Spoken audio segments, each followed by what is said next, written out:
locked in.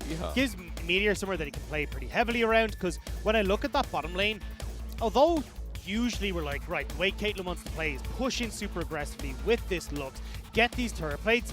Ashe, as we already talked about, does quite well into this Caitlyn matchup, and now you've got a Karma that can match for shields, can match for poke and push. So this becomes a bit of a stalemate in the bottom lane. So instead, having another lane as BLG that you can play through as Meteor, this top side for Kingen, works out wonderful. Okay, well, for Meteor, setting up on the Sett jungle, running into game number 1. Strength of Scout on his Syndra, with FoFo laid bare on the Akali. This is what I wanted. I was watching backstage in the makeup room. I thought, well, a bit of Caitlyn and Lux here from LNG, but they're out of playoffs. Maybe they have nothing to lose.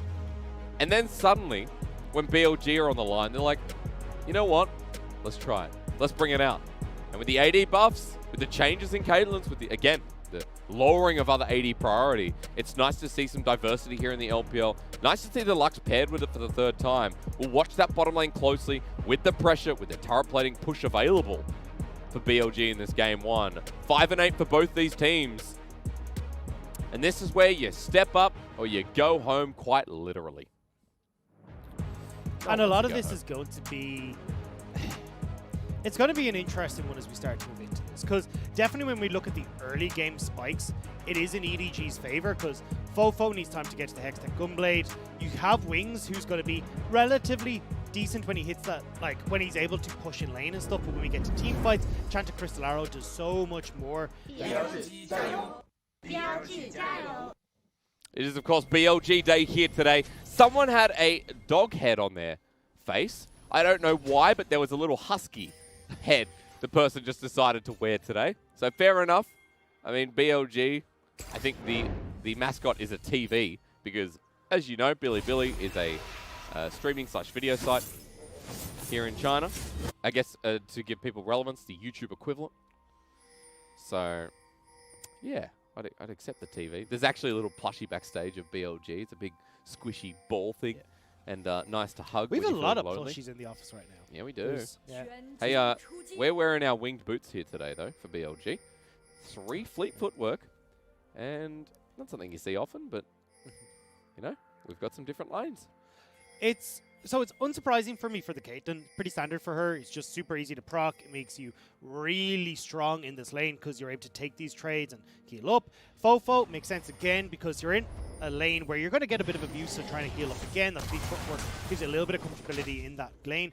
Surprising one for me is actually Kingen. I assumed he would go a bit more aggressive, like press the attack or even a conqueror, but obviously a little bit scared of the damage that Xiaoxiang can turn around. Maybe even a little bit worried about dropping too low and having Jiejie go for some sort of play. Yep. But already, decent amount of trading in this bottom side of the map at the moment. And notice that Meiko has gone for Spell Thief. Spell Thief's recently buffed up to 50% mana regen. Frostfang goes up as well by another 25% and more AP on the True Shard of Ice. So, bit of a benefit here for Meiko. And the big thing that we talked about as well is that in the last series is that when you have that extra regen, that extra 25% does give you a bit more AP when you finish that Appeals of Holy Grail. That's only 5 AP. It's a fairy charm. Exactly. It does give a little bit more damage off the Appeals of Holy Grail, so you're in a good spot there. So, I mean, overall, you can already see why we were talking about how Hope and Meiko can actually do a good job against this combination of XinMo.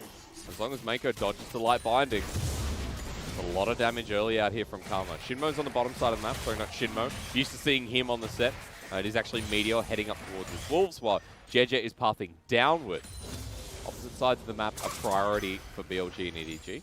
And this is what we wanted to see from Meteor, is, hey, look, he's going to path back up towards his top lane. He can use the pressure from Kingen shoving in this top wave to get a scuttle for himself, but also potentially go for a gank on this top side off of the bounce back that Kingen has, pushing Ornn in here. So I want to see Meteor play through Kingen on this top side, because we said at the beginning, EDG, at least on that kind of level 6 mark, they're super strong.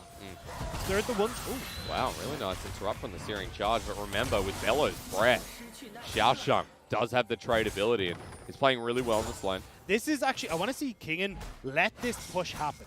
because this is an opportunity where you can set up super well for a gank from Kingen, or freeze the wave in a really uncomfortable spot for Xiaoxiang, but actually looks like he's going to push in instead. But I want to go back to my point. EDG at level 6, around these early dragons, have a lot of power because of the Ashe enchanted Crystal Arrow, Meiko having a lot of damage as well. FoFo won't really have come online because he wants that Hex like Gunblade. Same with Wings, his ult just doesn't provide as much damage as Hope in these early skirmishes.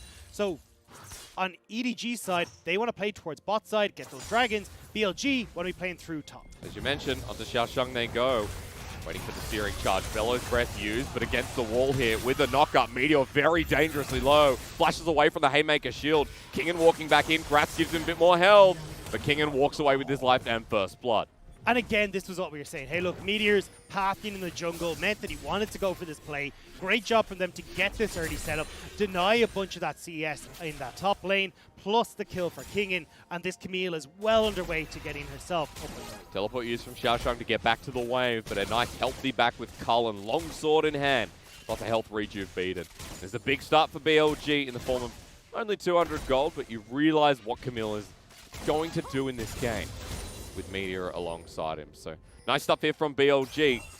Now EDG's response. We've got to look towards the jungle and where Jiejie is going to start. And it's hard for Jiejie to try and answer for these plays, because playing through topside doesn't really net you anything. Getting Ornn ahead, cool, doesn't really matter. Kingen will still look to scale and get towards that late point. You can't really play through bot side as through Hope and Meiko, because they're actually just going to be answering for the push back and forth. You've got XinMo, who can pretty easily stop any sort of engagement in the bottom lane. The only place he can try and make anything happen is in this mid lane, and as you can see, FoFo is very capable of dodging away. I think Scout was predicting FoFo to sidestep with that Scat of the Week, set in a straight line, and FoFo kept walking straight himself. So he manages to get away and put the smoke screen down to escape from Jiejie, and Scout continues to get pushed in here. FoFo back on this Akali. You did talk about seeing the Akali matchup, or at least previously in the series of individual mid laners, but to bring it out against each other, expect to see this more in the series. Yeah. I mean, obviously this is Syndra favorite in this matchup, but it's definitely a matchup Akali can do reasonably okay in, because she does have the Shroud to try and dodge away from the ultimate when she does get stunned. You just got to try and manage the timing on that, which can be a little bit difficult, but FoFo has proven he's more than capable of playing this Akali into the Syndra matchup before, and when he gets that Hex Tech Gunblade, that's when you get even more power. Push up the mid wave and back away after a nice reset. Meiko shoving in against Wings and XinMo. And Hope's done pretty well down here, almost a 10 CS lead, but we're going to shift our attention because Chilling Smite onto Meteor means Jiejie wants this with the Sky Splitter rolling down and PTA now available. No need for Phase Rush, just walks his way out as EDG might have just set up themselves for drag. And BLG will just concede this. Said already, hey look, EDG are really strong at this point in the game and should be able to aggress on towards these dragons. That's exactly what we're going to do. Instead, BLG are going to trade it for some of these camps on top side, potential pressure onto Xiaoxiang underneath the turret, although with Ornn having the Call of the Forge got available, may not be the best idea to go for another dive. But a lot of abilities to dive. Remember, we've got the Hextech Ultimatum to shift aggro. We've got the Haymaker to block for the shield. I'm curious as to how this happens. Kingen has been bullying him out in this lane and maintains that CS lead that was gained with first blood. 75 more stacks to go here for the Cull. While we look across the other side of the map, and EDG net their first dragon of this game, #1. So we can see that Jiejie with a slight lead within the jungle, now with the dragon in his back pocket, is just going to go back to farm. Yep, that happens. That definitely happens, and trading through the shield is not going to happen. Now, so Kingen again, just starting to get some nice trades here. FoFo taking a bit of damage in the mid. So what I want to see, look, we're talking about, hey, look, EDG are going to be able to solidify these early game advantages. So keep pushing through these dragons, start to net yourself a couple. You're guaranteed either the Cloud or that Infernal Soul for this map. I say EDG are praying that they manage that Infernal, but at least they can get these dragons set up for themselves nice and early. And even Jiejie still giving control on this bottom side over to Hope and Meiko means they can actually be the ones chipping away at these turrets. Well, the Forge got used, dive being set into place. FoFo's walking up as well. Versus 3. Xiaoxiang now has not many tools left in the bank. The supercharged back into the lane, and there he goes. FoFo to pick up the kill as well. Not a good start as Jiejie's now going to dive the bottom lane, but Meiko's taking up the turret as it comes back in. He's healed up, he's shielded up.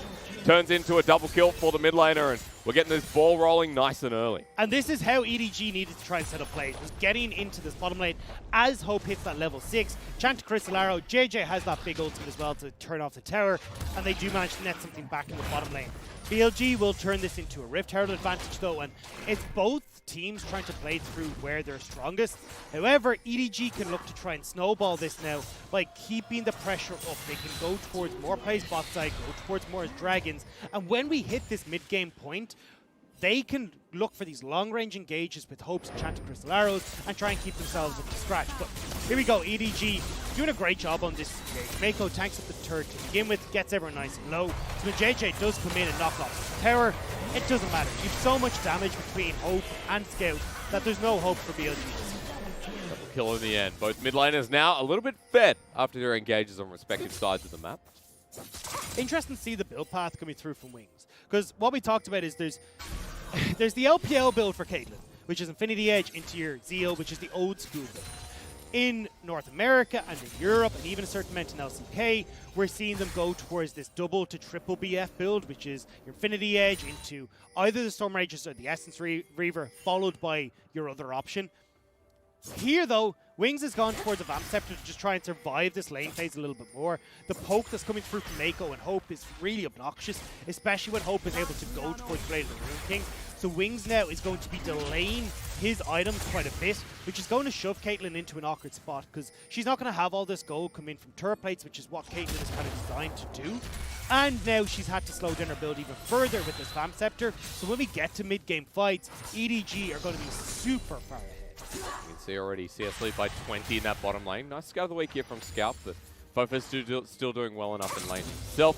CS lead continues to grow on that top side by almost 20, even a bit more for Kingen. So for BLG, ball rolling in some areas, but not others. A 400 gold lead still exists at 10 minutes into the game. Scout going to pick up a bit of turret plating himself here while Meteor's getting in position. Troll Ward put down. Remember, he does have the Rift Herald. We're waiting to see which lane he puts it in. Hovering around mid and top. He's heading up again. It'll be top side. They're all in on Kingen. They know which side their bread is buttered on. They want to make sure that Kingen is getting an advantage here. He's the one who's pushing ahead. And he can take over the side lane. But here comes the Rift Herald. Here comes the dive. Once again, the call the Forge God used to clear the wave. It'll do a good job. And with the steering charge, maybe a bit of an advantage. With hook shot, walk shot out. The re-engage with Herald at the whim of this turret. And Xiaoxiang, well played to defend the turret while Hope tries to push bot. Kingen went a little bit too aggro as well. He actually went in before the Rift Herald took the tower shots, which meant that Kingen was tanking. He had to piece out with the hook shot. It meant that he couldn't quite finish off that turret. Round 2 though, and I mean, I think Xiaoxiang right now is trying desperately to hold this away from the tower when you know that Meteor and FoFo are top. Steering charge once again. The Hextech ultimatum now used. He moves back to the turret, gets a bit of an auto himself, and Kingen overly ambitious until FoFo and Meteor. Hex flashes over the wall. Steering charge not in time because back into the wall. It's Turbo Rocket for Meteor, giving FoFo his second kill. And this tower will go over as well. Kingen, I don't know. I don't think he's maybe in range here to just pick it up. He's going to be back before then. So actually giving more gold into the hands of FoFo. So trying to spread the love between FoFo and Kingen. But this is what we talked about for BLG. They love playing through this top side. And this is where they're going to find the most success through FoFo, through Kingen, especially with the draft right now. So these side lanes from Kingen and FoFo that they can look to play through BLG are going to be so far ahead. Fast approaching that point. EDG setting up for the second dragon though. This is where we roll the dice and say, give us Infernal. If EDG get it, it's a Cloud Soul. You hate to see it. Go next. That's it. Pack it away. But Cloud Soul for a Karma feels good if you're a support main listening to this. Apart from that, also Scout too. So there are moments of being optimistic for a Cloud Rift. As I just need to point out, Scout is 136 CS at 12 minutes into the game. He's got a bounty on his head with 2 kills. This is definitely going to be the Hose/Ludens with a back here. But FoFo matching the gold quite nicely. In fact, most head in the game as of now. Got a bounty on his head as well. He's got the Hextech Gunblade. Versus now the Luden's Echo. 1 item for our mid laners. There's no objectives on the map yet.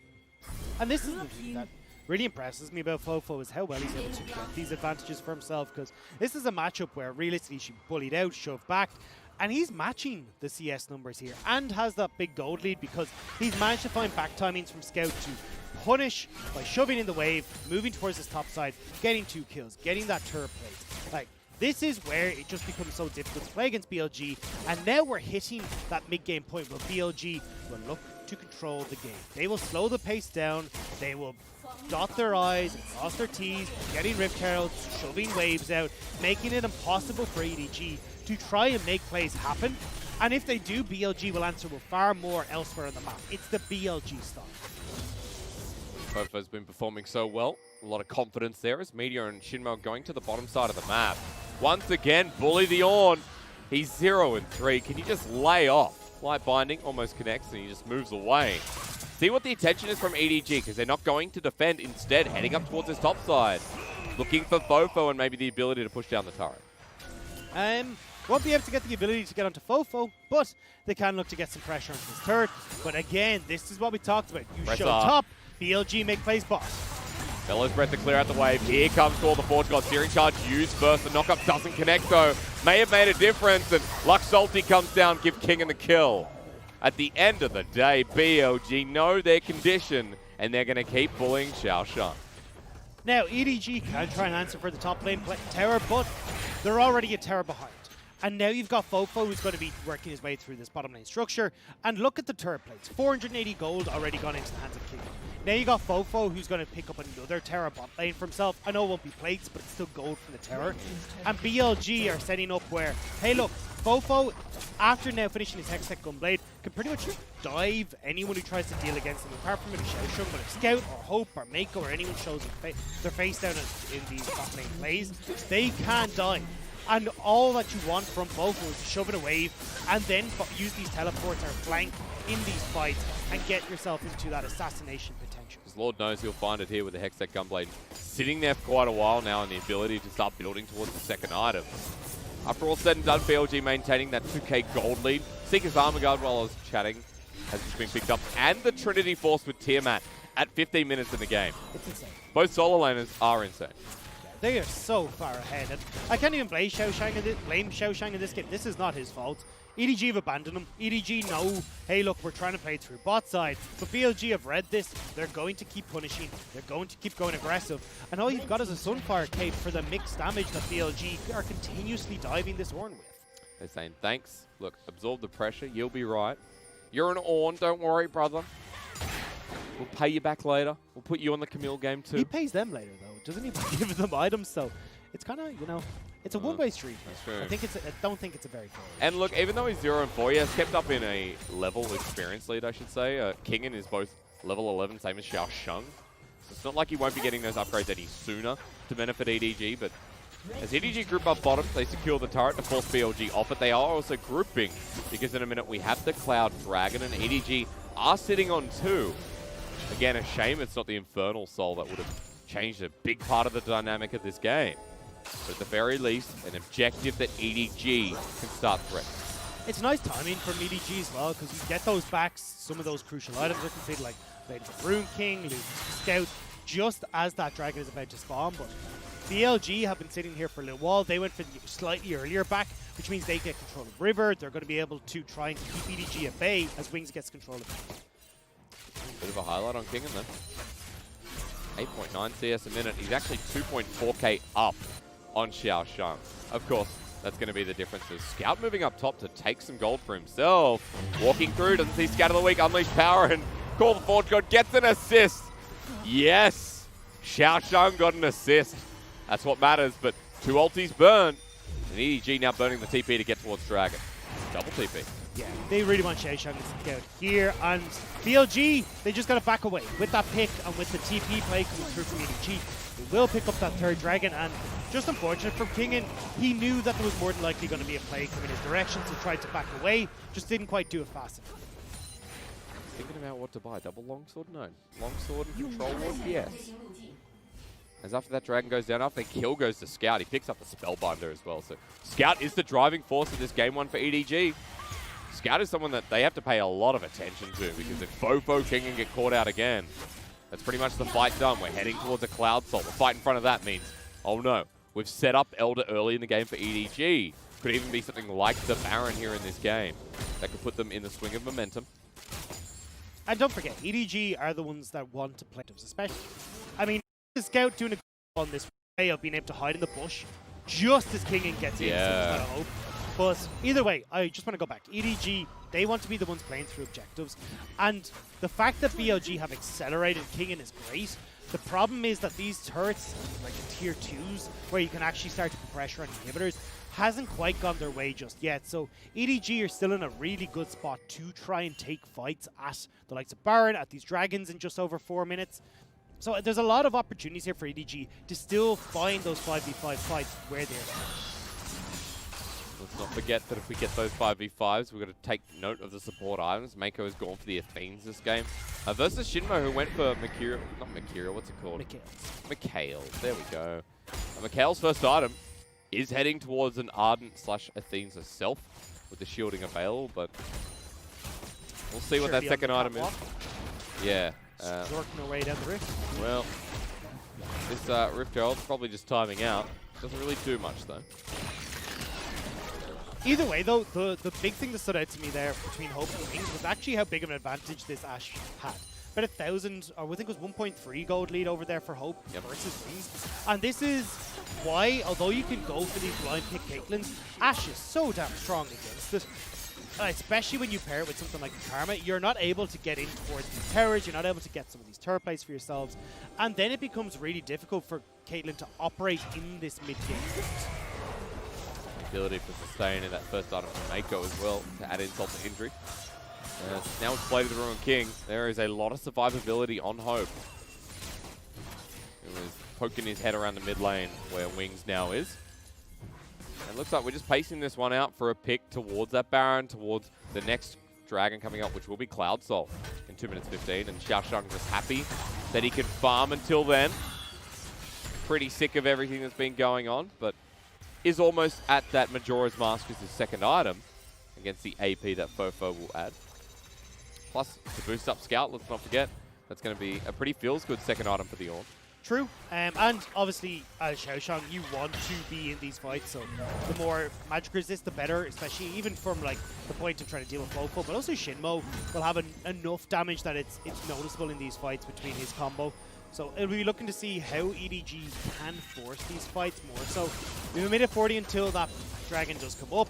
They'll want to get there sooner rather than later. They need to get these side lanes in control, which is why you see Scout already pushing out that top lane. But BLG are going for a bit of a slower back because they want to make sure that they can actually shove in these waves, put pressure onto EDG, and then get back onto the map and have these waves under their control. I mean, importantly, second items for BLG as well. Ravenous just picked up, Deadman's picked up here in the jungle. You have the IE with the Vampiric Scepter there and a Cloak of Agility for Wings, who's just trying to farm this out before the dragon comes through. Also, Zhonya's Hourglass for the fight for FoFo, a pretty crucial item in the kit of Akali. While for EDG, they're doing the same. Hope is on Ornn's now. We already had the Spellbinder before, but a Fiendish Codex for Scout, who, if he picks off someone before this fight, could just net the Cloud Soul for EDG. So I'm actually curious to see if FoFo is going to finish this Zhonya. You got it? Okay, because I was looking at the blasting one going, maybe he's working towards a Banshee's Veil instead, and it's just like, look, I don't really need the Zhonyas too much. I've more got to make sure that I'm not getting caught by a wayward stun or something along these lines coming through from EDG, but Zhonya's does the same trick. It just means that you got to be quick on that trigger finger, as EDG already setting up towards this dragon, and look at BLG's waves. They're not in a position where they can threaten any of these towers, which is the perfect spot for EDG now, especially as they've got those 2-item combos finished off in their pockets, and they can pack a real punch in this fight. So BLG moving into the river here first. Xiaoxiang not giving them the opportunity to find a pick before the engage. 5 seconds till the dragon spawns. Meteor is moving in for a deep control ward. Both are going to be challenging Xiaoxiang as well. BLG here first, and EDG just making the play to go mid with the bit of attack speed you get here. Why not? And this is why we talk about that mid priority being so important for Dragon, because you can just make plays like this, and EDG, they ain't stopping right now. And Xiaoxiang's playing keep away. Yeah. XinMo coming in, TP being burned on the other side. EDG might now have to get out, but the open inhibitor as a possibility will not be exposed. Kingen jumps back in. Xiaoxiang pulls in, Call the Forge God flashes away, doesn't get the re-engage. BLG have moved into a choke, but EDG as well, still trying to run out of this one. I think BLG might just let them. they'll be able to walk away, and it's actually going to be BLG now with the mid priority. Might be able to take that tier 1 for themselves. They're trying to force EDG back, keep them away as Wings is working through that mid lane turret. But after Wings clears this, I mean, EDG, they're going to be backing here. Are BLG going to make any other play? Guess not. Just through mid, take this turret, get a bit more gold. That was a close little, you know, moment of pull my finger. And BLG did not. They didn't. They left them alone. And BLG, they can't. It's not like they can really turn towards the Baron and rush it down right now. Wings only sitting on the Infinity Edge. FoFo doesn't do a huge amount of damage to it, although the argument is there with Kingen that maybe they can deal a decent amount, but very risky, especially with double TPs up on EDG. So they're happy enough to just get the tower, back away. And as we look at Wings' items, we will see that Zeal coming in again. And that's the LPL Caitlyn's are consistently going for this.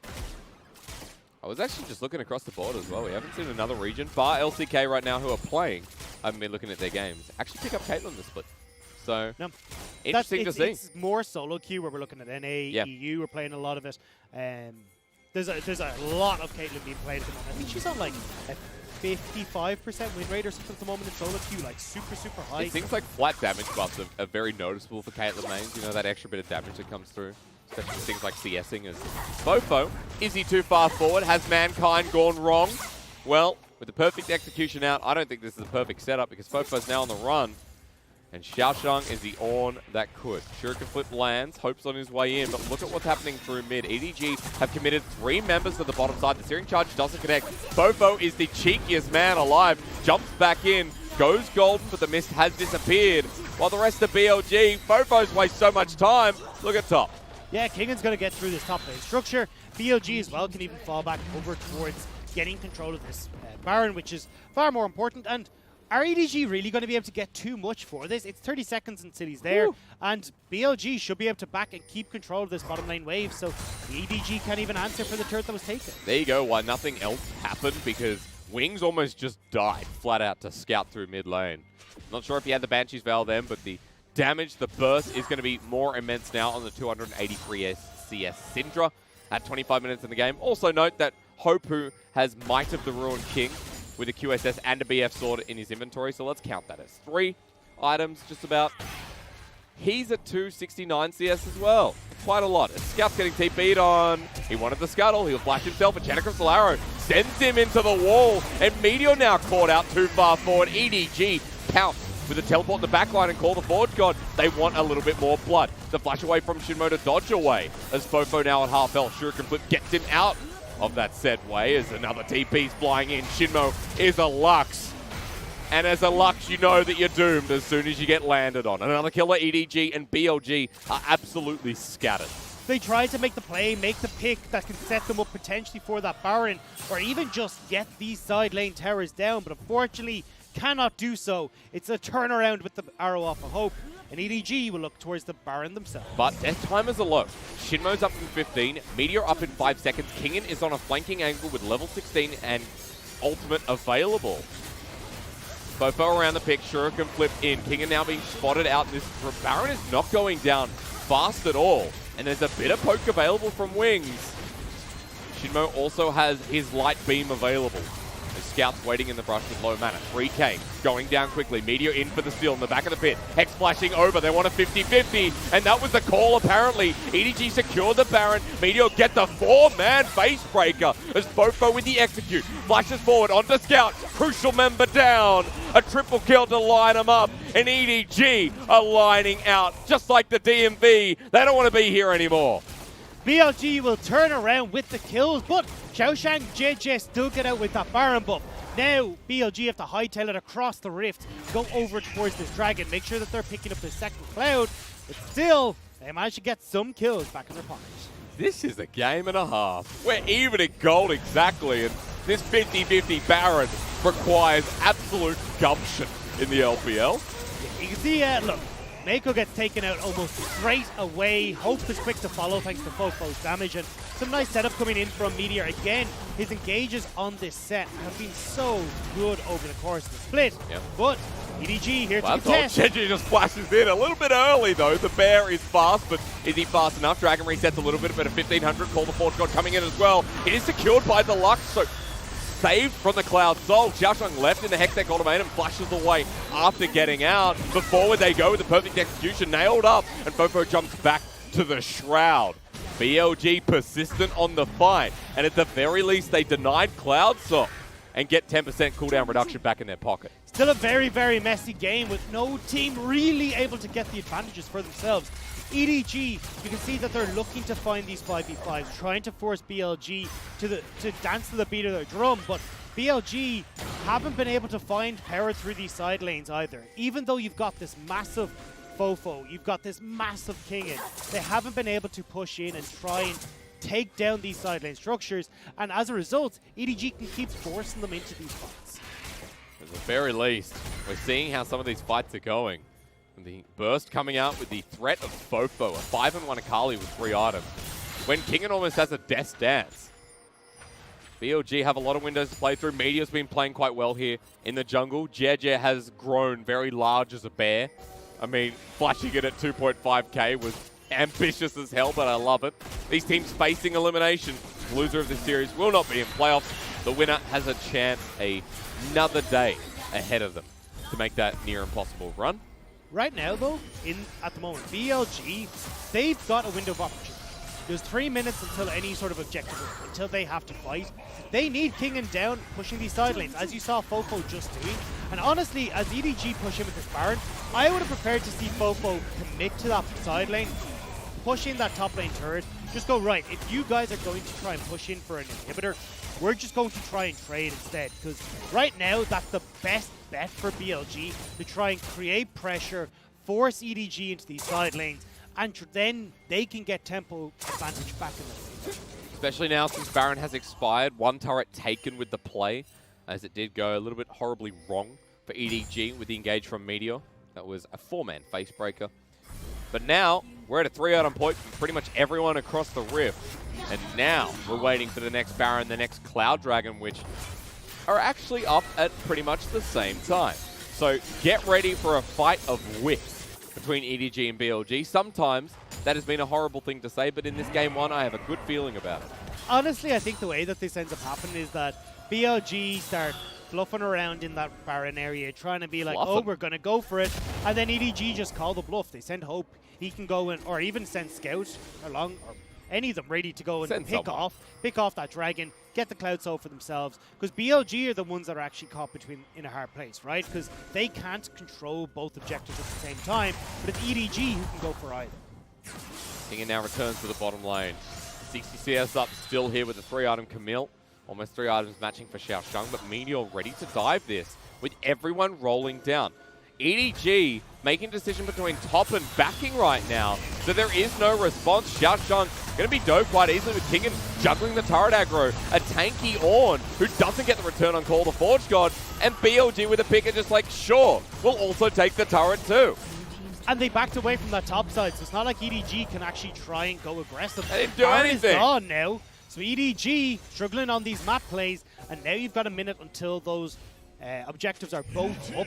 You've got extended side lanes on both ends now for BLG. They can 0-3-2 this, have FoFo and Kingen put pressure on that bottom lane, dive onto Xiaoxiang if they really want to, and then have the TPs available to turn towards a Baron. I will just be looking towards that fight zone. A minute 10, Cloud. Keep it up. We got Xiaoxiang in 20 seconds reviving. 0-5. It's hard being an Ornn laner in the LPL sometimes. Especially when you're going up against a champion that you've played so extensively. Xiaoxiang's Camille has been a highlight for EDG in the past couple of series, and watching Kingen run into him must be very depressing here in this first game. But at the very least, we're waiting for his fight to come through with his 3rd item, with objectives up in 40. Even though Xiaoxiang is 0-5, he's still got to do one, right? I mean, he's already got a Pistol Mask, some fire, now working up towards that Warmogs as well. Like, you can see how long it took BLG with 4 members to get through that health bar. So even in the case that we get to a 5v5, Xiaoxiang will still be fine. It's just about getting to that 5v5, and that's why Xiaoxiang's pushing up in this side lane, and potentially Kingen looking for a flank. I mean, if Xiaoxiang's not here, he's teleporting in early as EDG moves through this stroke, but Kingen's still there, and China Crystal Arrow does not connect. Moving in together as a clump, Kingen will now be spotted out. Akali out with a Shuriken flip and Scout ready to zone, but this is Cloud Soul.